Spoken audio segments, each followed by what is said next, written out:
So on your way in, you picked up a handout, and for those who are joining us on Zoom, Dory is about to share a link to the place where you can find it. Thank you to Dory. So I want to first recognize that I know this handout is from PJ Library. I know that PJ Library is in fact generally aimed at children. No, I am not calling you all children. Yes, it is still a good handout. So I wanted to share it with you because it's a great handout that illustrates Maimonides or Rambam's ladder of tzedakah. We reference this ladder of tzedakah lots of different times, and you may be familiar with it or it might be new. But what he goes through as a teacher, he is a medieval commentator who was in the Sephardic realm, and he provided lots of commentaries about a great many things in Jewish life, and he usually has something to say about almost anything, but we use his teaching about his ladder of tzedakah a lot. So tzedakah is what we call, it's a generalized word for giving back, but what we normally do in the world that we live in, a lot of times when we talk about tzedakah, we think of a few things. We think about money sometimes, financial giving, but we also do think about time and other kinds of gifts we bring. But normally, we use it in a way that makes us think that it is optional, that it is the same as charity. I do want to make the distinction that in our realm, in the Jewish tradition, tzedakah is actually something that we are commanded to do because it comes from the same root as the word justice. So we are actually commanded to do this because it is considered a form of justice in the world that we live. So I want to look at this ladder, and the reason I did it from PJ Library is because there's in fact a ladder on here to illustrate the ladder of giving. And on the lowest rung, you see the different ways. Now, these are all ways that you can do tzedakah. The difference is how you do it, and that's the key piece. So if you look at the lowest rung, the 8th level of giving, you give a little bit, and you give it grumpily, or you give it not cheerfully, or as some texts say, begrudgingly, right? You're not excited to do it, but you do it, and you do it only after you're asked, and you're not happy about doing it, and you make that unhappiness known, right? We all have had that experience where you do something you don't want to do, and sometimes we're better at covering it up than others, right? I am sure all of us have been known at some point or another to be a little grumpy about doing something we may not be happy to do. So this is kind of the lowest ladder of giving. It works its way up. Then you give, the next ways would be if you do give, but you are cheerful about it, you're nice about it, right? That makes it a little bit higher on this rung of giving. The next is that you give when you're asked, right? Somebody asks you to give, they say they're in need, and you give what you can. The next would be to give before you're even asked, right? That you are aware enough, that you know enough about what is happening in your community, that you are able to give and notice what needs to happen before you're even asked to make a gift. After that, it goes into levels of anonymity, right? And that's kind of a key difference here. So the 4th rung, the next highest, is that you give when the receiver doesn't know who gives the gift, but you know who got the gift, right? So the receiver believes that an anonymous donor has given them a gift, and you do remain anonymous, but you know who you're giving to.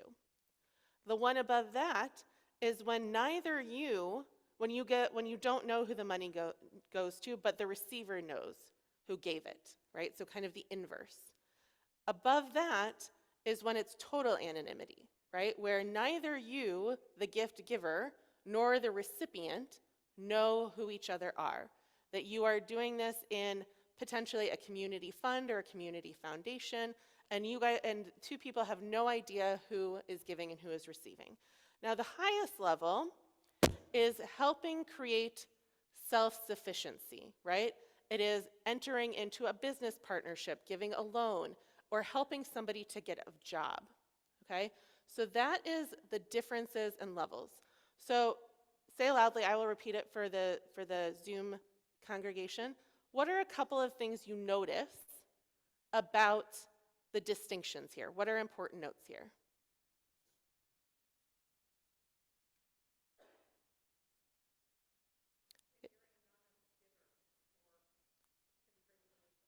Anonymous giving is elevated higher in the rungs than giving with recognition, right? And that might be more meaningful in some capacities. Natasha? She took your answer, okay. So anonymous giving, yes.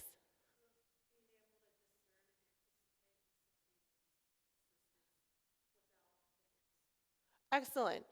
Being able to know and discern what somebody might need before they even ask for it, right? Those are important things.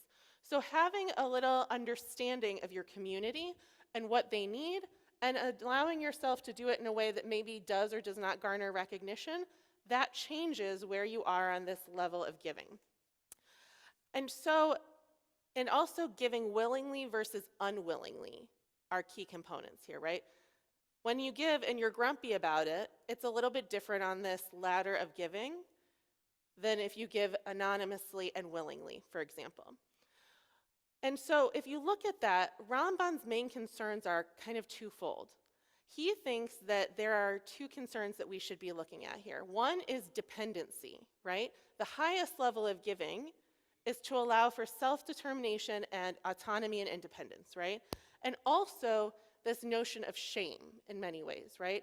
There should be no shame around giving, and anonymity in some ways helps to get rid of the shame around who's giving and who's receiving so that you can take what you need and get what you need without a shamefulness associated with it.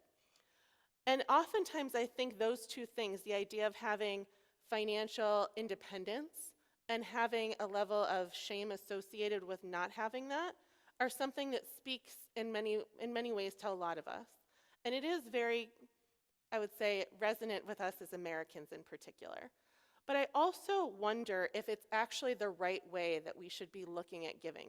Now, Maimonides knows a lot of things about a lot of different subjects, and he's often right, and I often agree with him.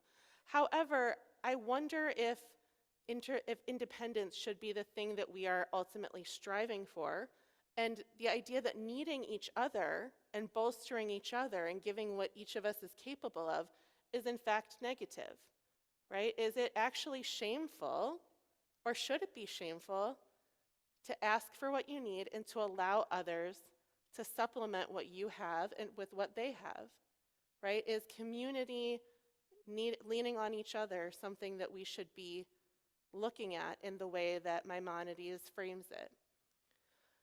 And so I wonder if the idea that this negativity is something we should be aiming against, right, that we should be looking in a different capacity, allows us to maybe look at gifts and giving and community dependence differently. And that is what our Torah portion this week, Parshat Truma, which is in chapter 25 of Exodus, really talks about. It talks about giving gifts. So I want to share with you the first few lines of Exodus.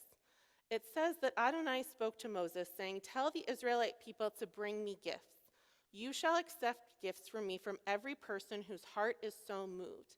And these are the gifts that you will accept from them: gold, silver, copper, blue, porpoise, crimson yarns, fine linen, goat's hair, tanned ram skins, dolphin skins, acacia wood, oil for lighting, spices for anointing oil and the aromatic incense, lapis lazuli, and other stones for setting, for the ephod and the breastpiece, and use them to make me a sanctuary that I may dwell among them." So if you look at that way of giving, it presents a very different understanding of what it means to build community than what Maimonides shares, I think. It talks about a few things. First, that gifts are not all the same, that everybody might bring something different. And they may not all be in the same category even, right?